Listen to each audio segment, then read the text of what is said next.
Welcome back to another episode of the Empower Grief Journey podcast. I'm your host, Chris Mamoni, and I'm an acceptance coach who helps people heal from grief, loss, and trauma to discover their self acceptance and step into their personal power. This podcast is your dedicated space for healing, growth, and transformation. Each episode shares insightful and inspirational stories, along with practical tools and actionable insights that can help guide you along your healing journey. Today, I have a phenomenal guest with us. His name is Ed, and Ed's journey began after the devastating loss of his 3 year old son, Eddie Ryan, in 2010. After struggling for years with the conflicted feelings and emotions surrounding his son's death, Ed found the tools needed to begin his recovery using the grief recovery method. He is also an advocate for children's safety within his state and at a national level. Ed's career included over 23 years of military and law enforcement experience. He is a retired from the U.S. Air Force Reserves as a first sergeant in 2009 with 4 combat tours to the Middle East. As a law enforcement officer, Ed has worked in agencies at the city, county, state, and federal levels. He has a profound passion for helping our military service members, law enforcement, and their families. Ed currently serves as the vice president of the Grief Recovery Institute and is one of its certification trainers. And so I'm excited to bring you guys Ed onto the show today for you guys to listen to because he's got a very powerful story of his own grief journey, and I think you guys will have some very big takeaways from today's episode. So without further ado, Ed, welcome to the podcast. Thanks, Chris. I'm excited to be here. And transparency for all the listeners, he and I were trying to record this a few weeks back. Life got in the way, and I'm just thrilled that we were able to make this happen. And for all of you who are tuning in, thank you. Thank you for your time and your intention and willingness to lean into this topic. Well, it's a real honor, Ed, that you're on the podcast today. And I know life gets in the way sometimes, and this is another part of grief. And I'll let you share what you're wanting to today on the show. But I'll just say, grief has a funny way of coming up in the moments we least expect it to. And being able to be flexible with grief and understand when it comes to pay attention to it, be supportive of it, and not try to push it away. But hear the messages that it tries to share with us is the best way Mhm. for us to move forward. And so, I do believe it puts us on a certain path where things are meant to happen when they're meant to be. And so I'm just grateful that we got to connect at this point today.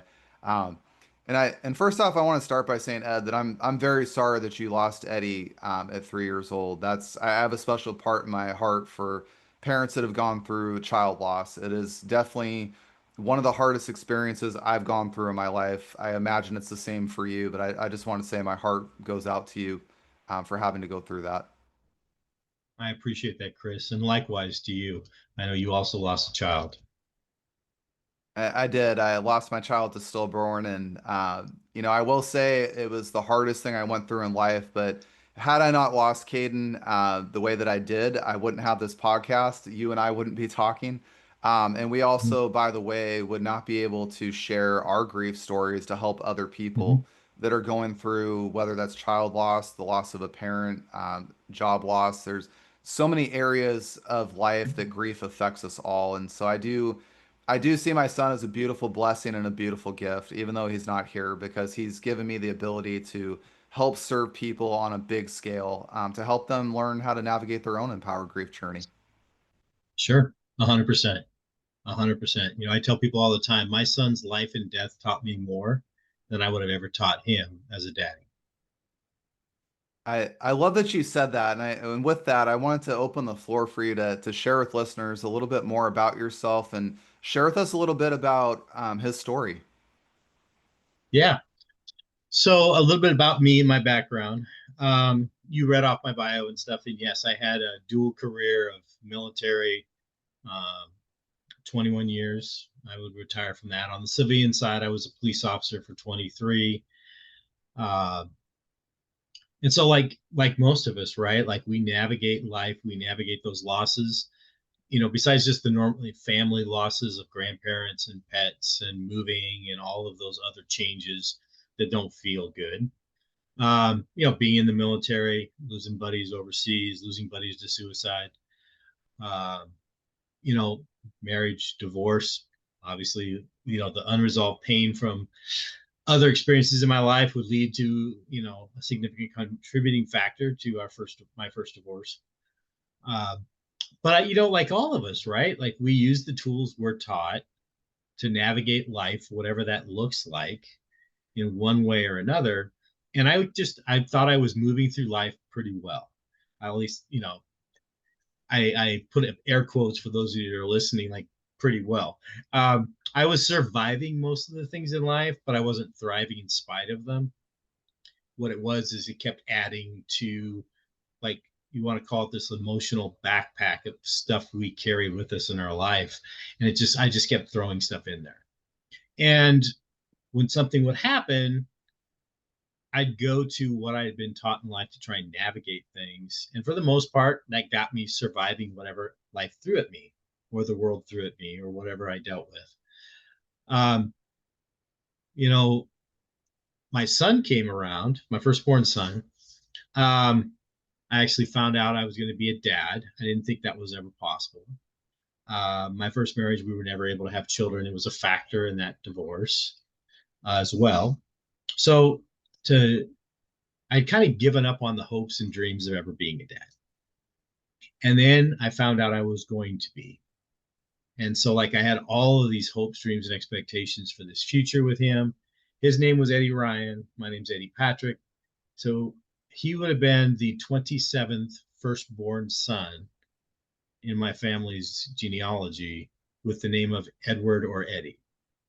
So, like, you know, him coming into the family was a big deal, to my parents, to the extended family. Like, he literally was the embodiment of every hope, dream, and expectation I ever had about being a dad. And, you know, fast forward, you know, the night that he would die, um, was that shattered my world.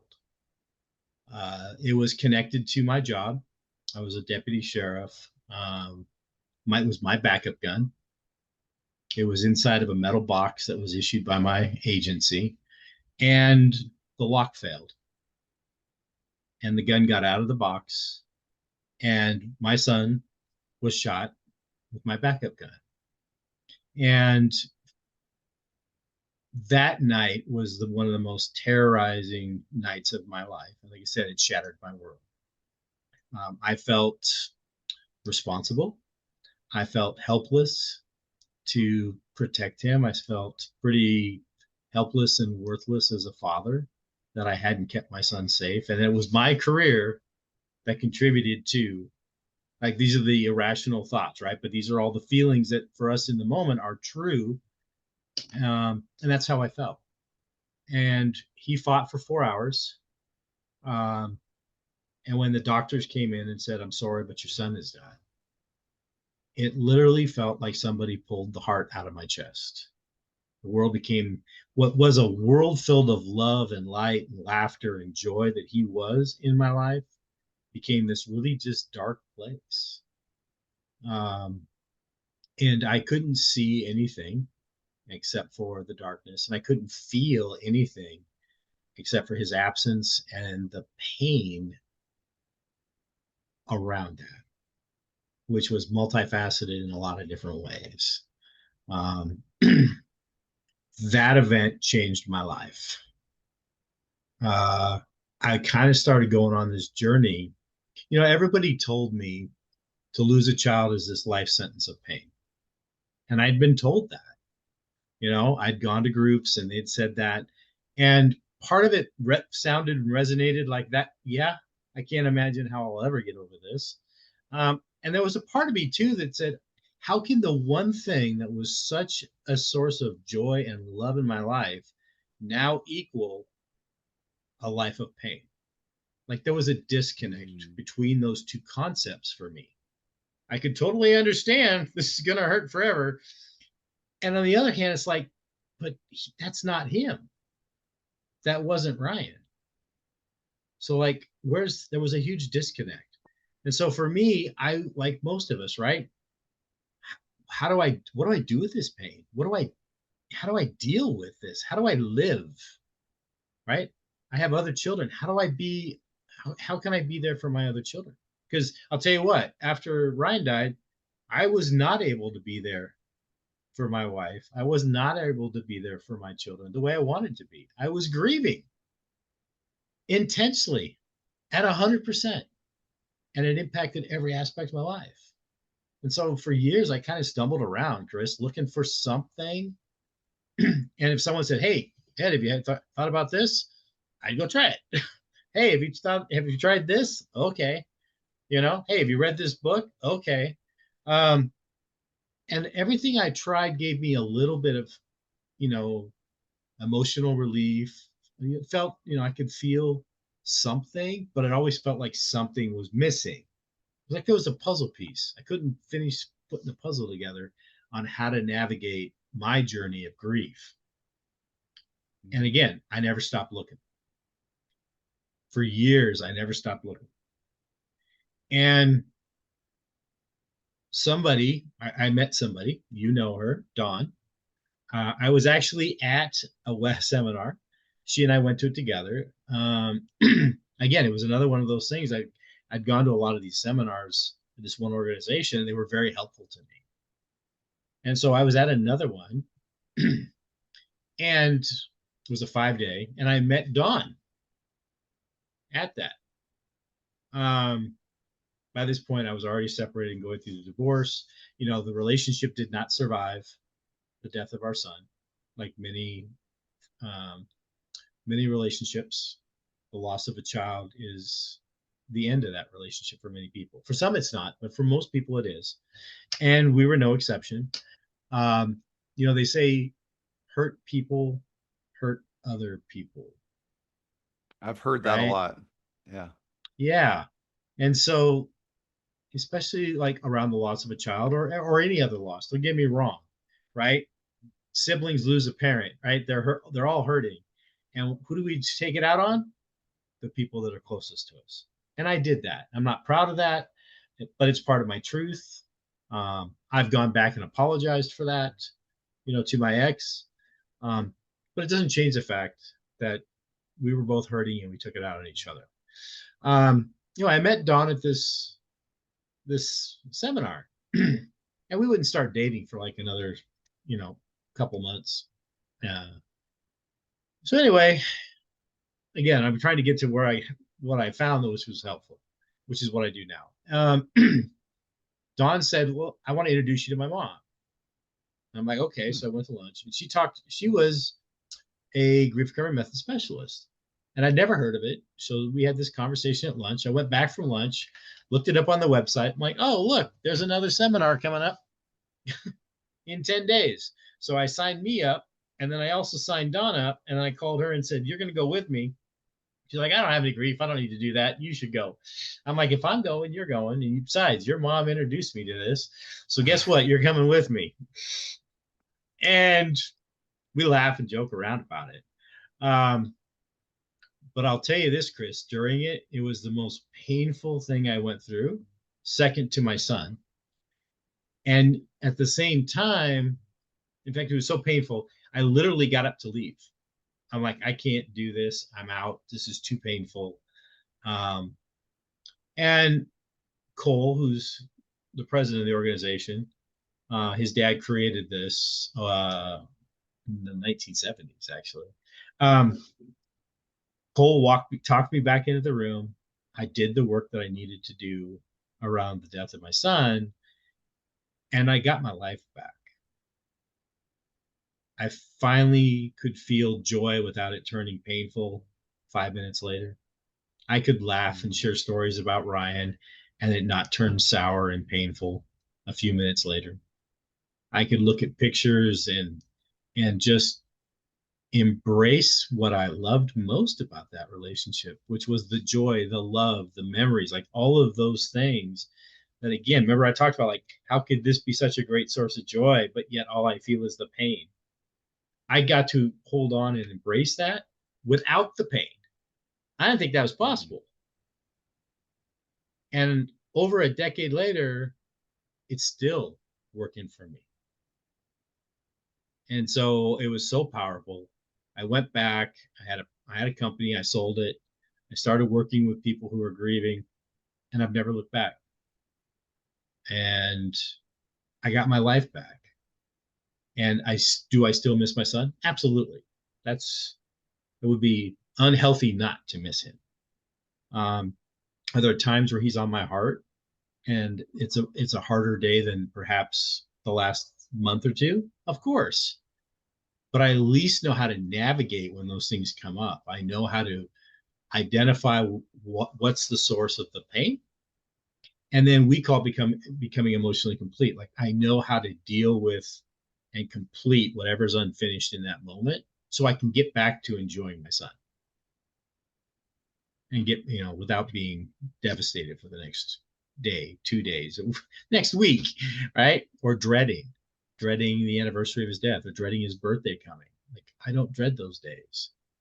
It's a day that I get to reflect and embrace and remember how much he was the light in my life, and he did teach me more than I would have ever taught him as a daddy. But Ed, that is incredibly powerful what you just shared with us about grief, because I know for those of us that have lost kids like you and I have, it's in many ways when that first happens to us, it is very dark. It's a very scary Mm-hmm. place. I can say that I've talked to people that haven't lost a kid, and I can confidently say they just don't know what that's like. They don't know the pain that's attached to that, and Mm-hmm. it is something that's very very hard. And I was really proud of you for bringing up the fact that there's going to be days that that grief is very very heavy. It's very very hard to Mm-hmm. navigate. I still personally struggle with the holidays after Thanksgiving. I have a real hard time from Thanksgiving through the New Year. It's just very hard for me. Mm-hmm. Especially on his birthday too is a very, very hard day for me. And that's Mm-hmm. going on 3 years this year. And I still tell people it just doesn't go away. And so you have to learn how to process that and navigate it. And I think that a big takeaway I just got from your story though is when you walked out of that seminar saying, I can't do this, it's too painful.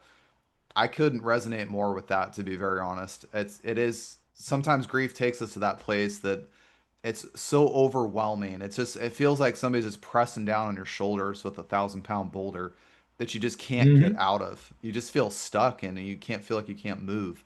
But it's when you have a resource there that is able to help you through that moment, somebody that can walk beside you in that moment, and even somebody that Mm-hmm. can help walk you through those moments of grief and just be there to.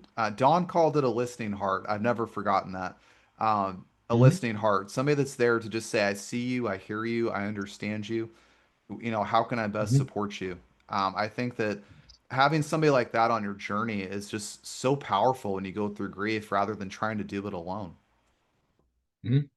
And we can't do it alone. That's society teaches us to grieve alone. If you're going to cry, go to your room, knock off that crying. It'll give you something to cry about. I mean, there's a lot of different messages that are out there. Big boys don't cry, big girls don't cry.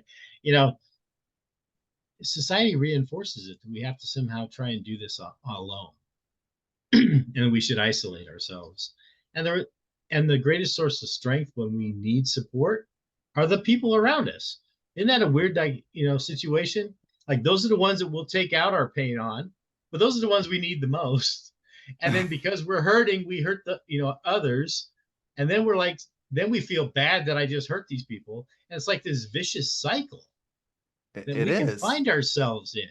And it's just like, I don't know about you, but there were times in the years following Ryan's life, it felt like I was just spiraling down.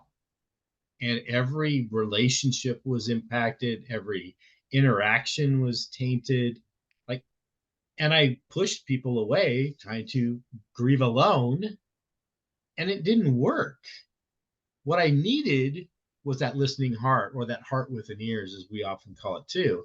Like we need somebody who can be there with us to listen and hear us without judgment, without criticism. They're not trying to analyze us, they're not trying to fix us.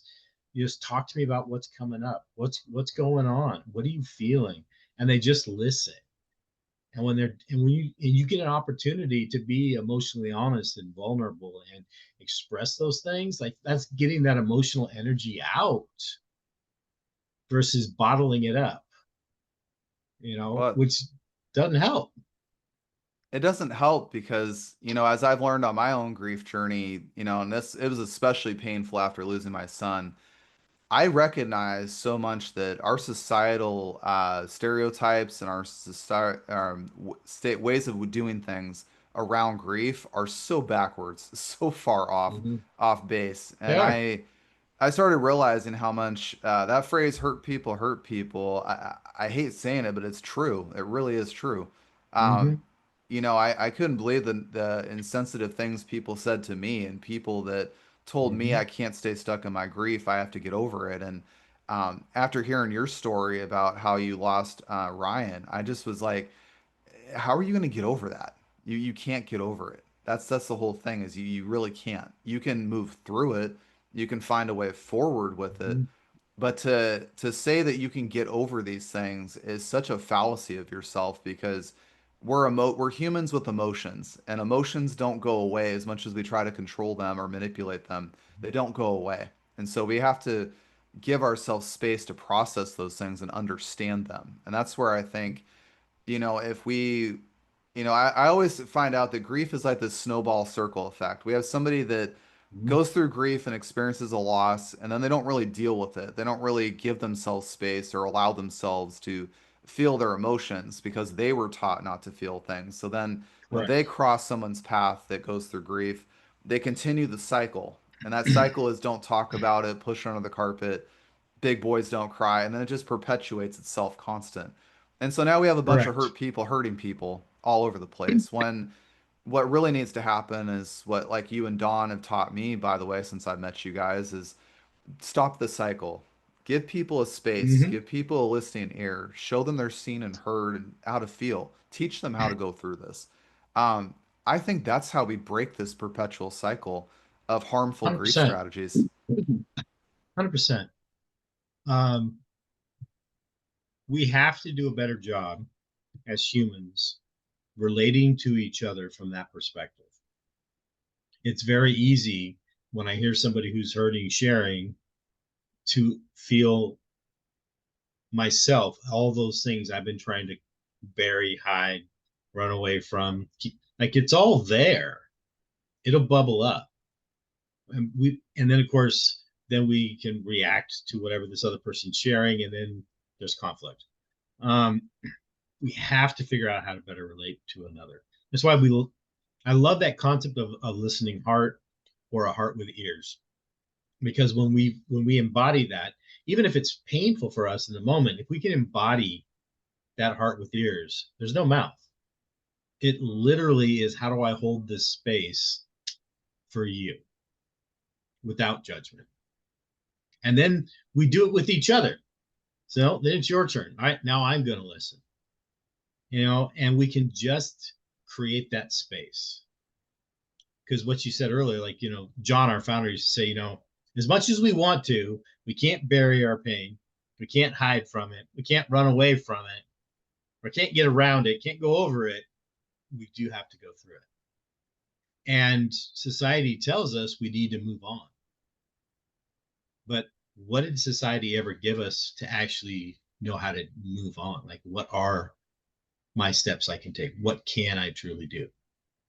And one of the biggest parts is figuring out what's unfinished, what's the source of pain, and how do I deal with and finish that unfinished business? How do I make sure that I emotionally complete what's unfinished with that other person who's no longer here? That's the part that we're not taught how to do. That's the part we need to do a better job learning how to do. And it starts with being a heart with ears.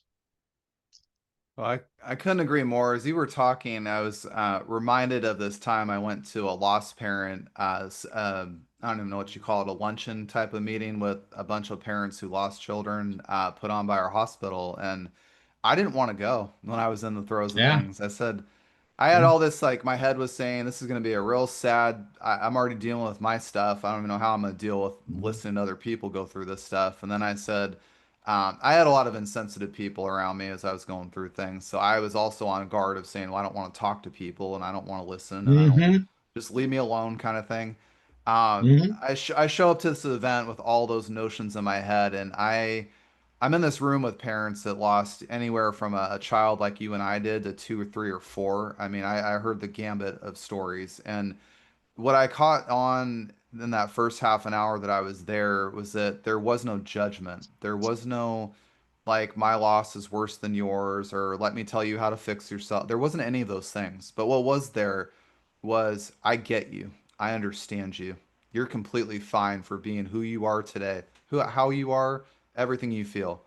And my first thing that went through my thought was like, holy crap. Like there's actually people here that get it. They understand me.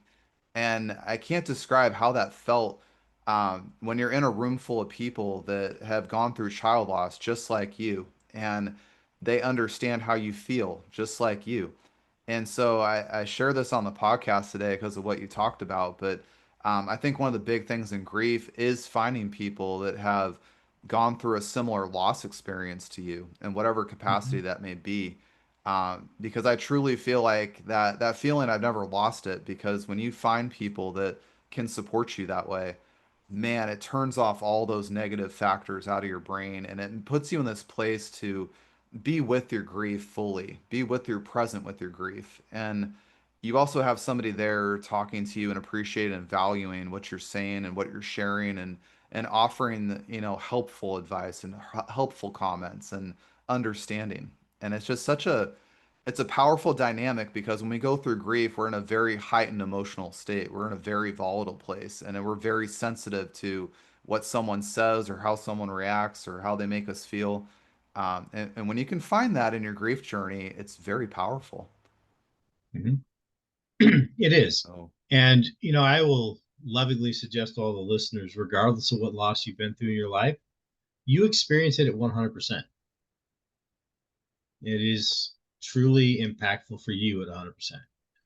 Um, it's like take a little child and they lose their balloon. They lost their balloon at the fair and it flies away. Have you ever seen a child like just start crying? And like for them, it is devastating. We look at that as the adult and go, don't feel bad. I'll just buy you another balloon. What's the deal? Right. But think about that again. Think back to that little child. It's going with what you're just talking about there, like finding people with, we call them parallel losses, right? It's not the mm, same because I had an individual, unique relationship with my son. You had an individual, unique relationship with your son. I grieve mine at 100%. You grieve yours at 100%. But that little child who loses a balloon is grieving that loss at 100%.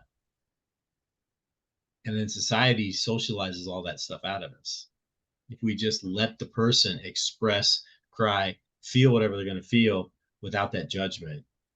Because I think if all of us could sit there and go, I remember losing one of my favorite things when I was little, and I remember that hurt.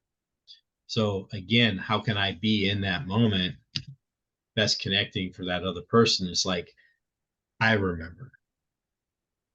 I remember that experience or a similar experience for me, which was different than yours, but they were similar.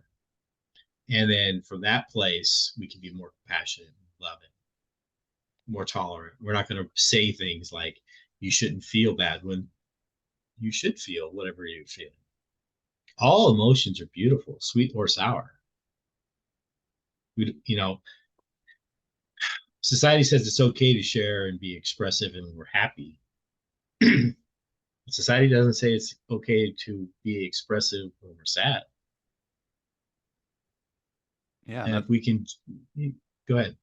no, that's the problem that we have in the grief space is exactly what you just brought up, that it's okay for us to be happy, but when we're sad, it's like, whoa, whoa, whoa, there's something wrong over here. Like push that away. It is. And you know something? Why do so many people not find that okay? It's because they have a lot of pain they're carrying too. And when they see you expressing sadness or crying, it makes them uncomfortable because they have a lot of stuff that they haven't dealt with that they've tried to bury or they're trying to forget or they're trying to ignore. And it makes them uncomfortable. It really does. And so, here, let me hand you some tissues. Your face is leaking. Here, stop it. You're freaking me out. Stop crying. Um, like we really, until we sit there and deal with some of our own pain that we're carrying, other people's pain quite often is a reminder of how much pain I still carry. No wonder society tries to shut it down as much as they possibly can. Because if you're a human being and you can feel feelings, which is like 98% of the world's population, there is that one category that doesn't, they're incapable of feelings, right? Like they're their own group. But for the rest of us that can feel happiness or sadness, joy or depression, right? We're supposed to feel all of it. We really are. And it's all beautiful if we allow ourselves to recognize it's beautiful and then create the space to relate and with each other from that perspective. So tell me a little bit about when you went to these seminars, and especially the one that you walked out on. I mean, there's a lot of emotion. I kind of resonated when you said that. When you walked out of there with all that emotion going on from Eddie Ryan, and Mm-hmm. you went back in that seminar, what was that moment like for you as you finished out that course? What was it like when you got to that place of working through those emotions? Because something that I'm alluding to is there is a point in your grief journey where that emotion almost it becomes so heavy that you make like a choice Mm-hmm. to move forward with it. It's if I'm phrasing that correctly. Yeah. Yeah. So the part of that I was like, I'm not doing this, right? Was that part where I needed to deal with and finish and complete some unfinished business so I could let go of that pain. That was the part. And at the time, I couldn't really articulate it because I was just overwhelmed with emotions. Afterwards, going through it and being able to really reflect on how it impacted me doing that work, I had this awareness. We fight to hold on and we fight to let go. We fight to hold on, especially when we go through a loss, right? We're it's so painful to lose that person, place, or thing, right? That had such importance to us. And it was so painful to go through that loss. Like I'm not getting rid of any of the clothes. I'm not getting rid of any of the toys. I'm literally keeping everything I possibly can because it's all I have left. Right. And even holding on to some of that pain, that's a part of that relationship. Even though I don't like it, I don't like the pain. None of us like the pain, but it's still holding on to that part of the relationship because I've lost enough. I so we fight to hold on to even the things that are painful to us because without them, what am I? What does my life look like if I let go of this pain? I deal with this. Um, I choose not to carry that pain anymore. What do I have left? And that could be a scary proposition. And I was scared of what would it look like? Because I only knew life with it. An uncertain life without that pain, like being a bereaved parent and losing my son, that literally became part of my identity and being a bereaved parent. And it's true. I'm a bereaved parent. It is true. It's part of my identity. But it became, at least for me, and I'm not saying this is true for everybody, but I've seen it a lot. It can become um, a part of our identity that's not helpful to us, right? It can push people away. It can damage other relationships. You know, when for me as a bereaved parent, I wanted to talk about him, even though it hurt. But a lot of the people around me don't want to talk about it.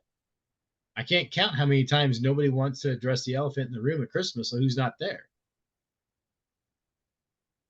right? Or at Thanksgiving table, like there's an empty seat.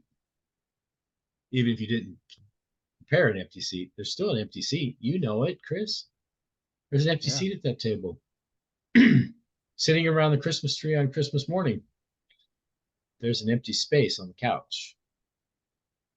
And other people don't want to. to even ask us because they don't want to cause us pain, even though we want to. So what happens? Those people drift away. They move on with their life. And now I start to have resentments. Like, how can you move through life when I'm still hurting after Ryan's death? I remember feeling that. And so getting back to this whole thing, like we fight to hold on, we fight to let go. When I got to that part where it's like, it's time to let go of that pain. Letting go of that was a scary concept for me because I was afraid if I let go of the pain, I would be letting go of Ryan. And that terrified me because I'd already lost so much. And someone saying, well, yes, you can do this work and move forward and hold on to all the sweet, loving memories, but you don't have to move forward with the pain. It was an alien concept to me because for me, they were one and the same. And so it's like I said, we fight to hold on, we fight to let go. And I was very much fighting to hold on to everything I could. At the same time, I was fighting to live a life without the pain. And I got scared and I tried to run. Well, I think that's very, from my perspective, that's very understandable because that's a challenge I've gone through that I'm still walking. Funny story after losing my son, and it's a hard thing to let go of, like you said. I think that Mm-hmm. you said it so well that it becomes part of our identity, and I've seen that in lost Mm-hmm. parents a lot that we don't want to let go of that pain, to be very honest. And I Right. know I clung to that pain for a very long time, and uh, Mm-hmm. I had an experience last year where my rabbit of 12 years, I had to put him down from cancer. And that was really hard on its own Mm-hmm. forthright.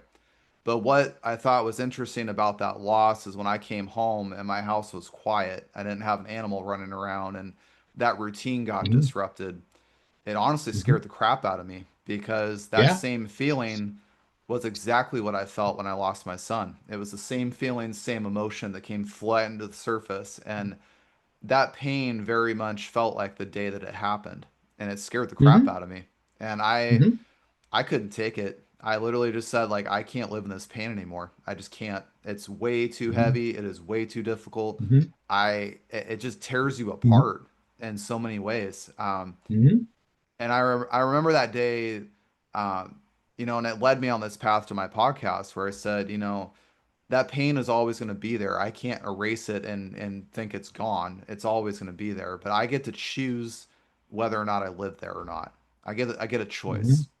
And Yep. I started to tell myself that it's through that pain that you've discussed and that I've discussed that I made that choice to say that I can create something beautiful from this loss. I can. I have that option. And that doesn't Mm-hmm. mean, by the way, that doesn't mean that doesn't hurt me still. And that doesn't mean the pain's going to go away. It doesn't mean that I get to move Mm-hmm. on like nothing ever happened. It doesn't mean that. But it means Mm-hmm. that I'm going to choose to focus as much of my energy and my effort as I can to create something beautiful out of this circumstance. And whether that's creating a legacy for our children, if that's creating a memory of them, um, doing work that honors their life, creating that meaning and purpose behind that moment to make it something beautiful. One of my podcast guests called it brutal, this concept of brutal moments that are beautiful. And Mm-hmm. I chose to take that concept and make something beautiful of it. And it's a way that I encourage people listening to my podcast. And you've said it yourself, finding that path forward that uh, doesn't make you trapped in that pain, but can give you that outlet to move forward in your life in a powerful way. Yeah. 100%. And thank you for sharing about your rabbit. Oh, Um, thank you. because that was an individual, a powerful individual and unique relationship for It was, well, 12 years with an animal, you. I, That's a long, beautiful relationship. And what I love about pets is they give us what most humans do not: unconditional love. And 5 minutes later, they love us unconditionally. Best moment ever. And 5 minutes from that, they still love us unconditionally. Best moment ever. And they're the best heart with ears you're ever going to have because you could tell them anything and you know they're not going to go telling the neighbor. I yeah. mean, so like they have a special place, right? The human animal connection is powerful. And it's a great illustration of what I was talking about. Like all relationships are individual and unique, and you experience it at 100% when that relationship ends or changes in a way that we don't want. Of course, you were impacted at 100%. And the other part I want to bring up is if you've brought or it brought up that loss of your beloved pet, brought up the loss of your son. And the point I want to illustrate is something that I teach a lot around is the heart and the mind think are two different animals. Most people think they're one, right? And we can't intellectualize our way out of feelings. Feelings is the emotional part. It's its own language. And so when the heart feels sadness, right? The body remembers sadness. It feels it, it knows it, it remembers it, right? And every time you felt sad at that level will come rushing forward again. Most people, if they get honest, something will happen. They'll feel some sadness around it. And then over the next 30 minutes, they have all these thoughts and feelings about all these other losses come rushing forward. And it was something they saw on television. There was something that may not have been associated with our sons as what we're talking about. But we're going to find ourselves thinking about our sons. We're thinking about mom or dad, especially if they're no longer here. We're going to think about like all these things come up because the body doesn't intellectually categorize them. The body goes, oh, Ed's sad. These are all the other times Ed's been sad. Right? Exactly. Right. And so it's this like stimulus happens, and then my body is reminded of all the stuff that's painful. And then so I'm 100% here, like you were the loss of your rabbit. And then I'm also reminded of the 100% with my son. You probably had other thoughts running through your head too on other things because that's normal. Again, this is an amazing tool. I love the brain, right? It helps us to survive stuff. It helps us to figure stuff out, especially how to survive something. How do I figure out how to survive this? Amazing, amazing thing, right? But the Yeah, heart's and a different language. I couldn't agree more with what you said there because I've told people all the time, you cannot rationalize and think your way out of grief. I don't Nope, care how hard you want to try, you can do it all nope, you want, but you can't do it. It's not possible. Um, no, it's no. And how many people try? What's the definition of doing the same thing over and over again, expecting a different insanity. result? Right. And how many people listening to this? Come on, honesty is important, folks. In fact, honesty is key to dealing with grief and loss, right?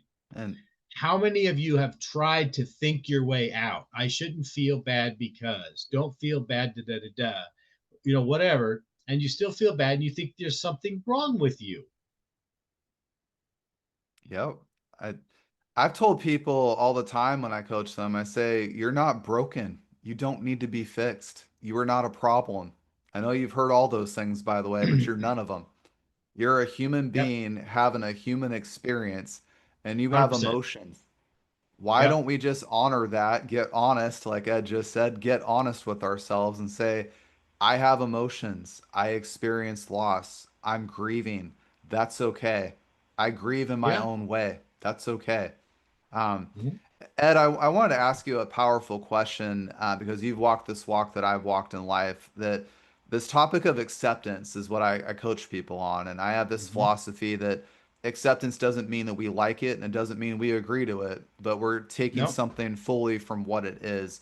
Could you elaborate on your own experience and walk through grief, what acceptance it means to you and how you interpret that in your grief process? yeah. So acceptance is key, even to the stuff that we do at the institute. It's part of things because at some level we have to accept that we had a part in that relationship that ended and is unfinished. We have a part in that relationship, things that we wish we would have done better or different. You know, we have our all of those things, and we have to accept that some part. These are my feelings and emotions, right? We have to own them. We have to be willing to accept that I feel sad or I feel depressed or I feel joyous or I feel whatever I feel. And when it comes to like some of that pain around an unfinished relationship, yeah, besides these are my feelings and I need to own them and do something about them. Most of the time, especially if it's another adult, I had a part to play too. If there's some unfinished emotional business, some pain, some things the way I wish I would have shown up better or different, or you know, how I wish things would have been better or different in that other relationship, I have to accept that I had a part in that too. And so when we accept those two things, these are my feelings, I own them, I'm willing to express them, right? Then I can lean into them and embrace them. And the second part is, what's my part in the relationship? What's unfinished for me that I need to deal with? And if I can't accept that something's unfinished, I can't accept that um, because these are my feelings, I can choose how I want to navigate those things, right? Then I'm going to stay stuck. And it breaks my heart when I see people who will not accept, right? That these are their feelings and these are the things that are present in their life that they could choose to do something with, but they choose not. And I'm sure you've met a lot of people who they embody their identity. What that loss embodies is their identity in unhealthy ways, and they need to accept and own that too. They really do. And if that's your path in life, I love you. If you're listening, I love you. It's not what I would wish for you. What I wish for you is a way that you can learn to navigate your life, accepting these are your truths and accepting it's a choice how you want to move forward. You can stay stuck in the pain, or you can try and seek out something that's going to help you accept that you want to move forward, that you want to do something different, that you want to live with more joy in your life than hold on to what is the deepest, darkest pain. That's a choice. Wherever what choice people make, I still love them. I tell them that all the time. I love you no matter what you choose. I really do. So tell me more about what's going on with you. That's beautifully said because I wish more people would say that because I've learned on my journey I've met people that have gotten into drugs or alcohol or I mean a myriad of different coping mechanisms is what I like to call them. Mm-hmm. And I always tell people that I don't ever see that as a problem. But what I see it as is something trying to address a very deep-rooted pain you're going through, a struggle you're Mm-hmm. having. And I don't care Mm-hmm. about the coping mechanism, but I care about you underneath that because I know underneath Mm-hmm. there is a very hurt person, somebody that's feeling sad and Mm-hmm. isolated and alone and is very uncertain or very unsure how they want to deal with their grief or even process it. And they may not even know how. That's the big one. They might not even know how. And so I always try to tell people that I come across that are in those worlds that I if I'm able to be the person that can walk that journey with you, I'd love to have the opportunity to. And it's not for me, it's for you. I Mm-hmm. want you to find that path. And if you discover it with me, that's even better. But if you find Mm-hmm. somebody, just one person, that can be a listening ear, as Ed said today, or a listening heart, and somebody that's willing to walk that journey with you, that is such a Mm-hmm. powerful person to have in your life because that's the one that will give you space to process and understand your emotions, your feelings, your thoughts, your beliefs, and also process where this grief is taking you. I think that Mm-hmm. our grief journey, as Ed's alluded to today in so many ways, is a very powerful journey for us. And it doesn't have to be the dark, negative, harsh feelings of grief. It doesn't have to be that. Mm-hmm. It can be something beautiful, and it's a choice that we get. And I share that with you too, Ed. I love people no matter where they're at. If you're in a dark place that I was, where you were at before, I get you. I understand you. I don't think there's anything wrong with you, by the way.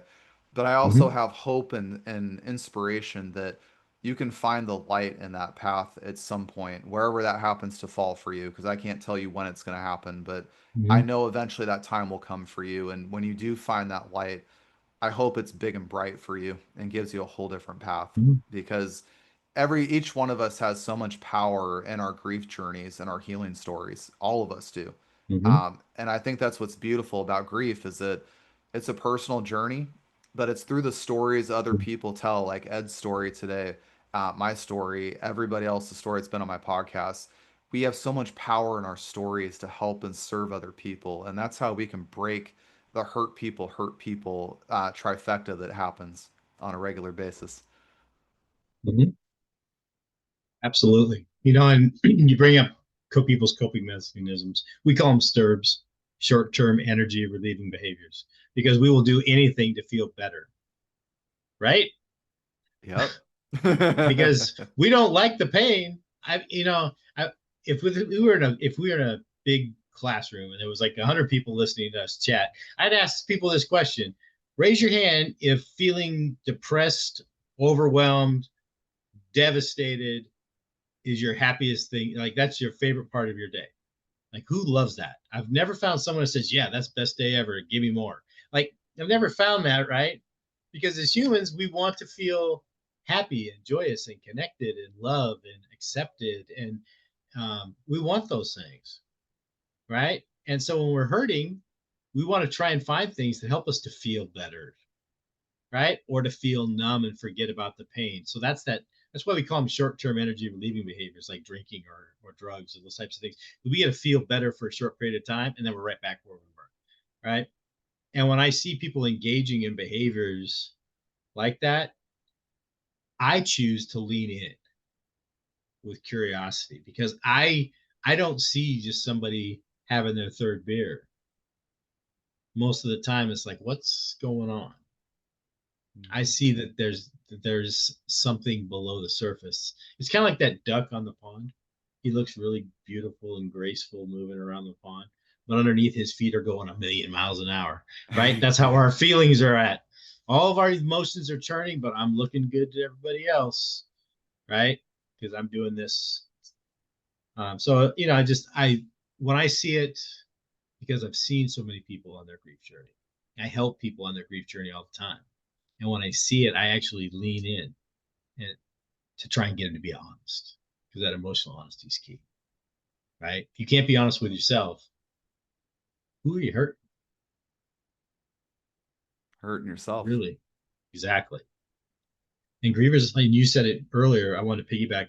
We say all the time, I say all the time, grievers aren't broken. They don't need to be fixed. They need to be heard. Yes. Right there. And that's the difference for me. We need to help. Again, going back, again, I keep coming back to this theme, but it's because it's so powerful, right? This heart with ears, right? We need to relate to each other from that perspective. That's how we need to do it.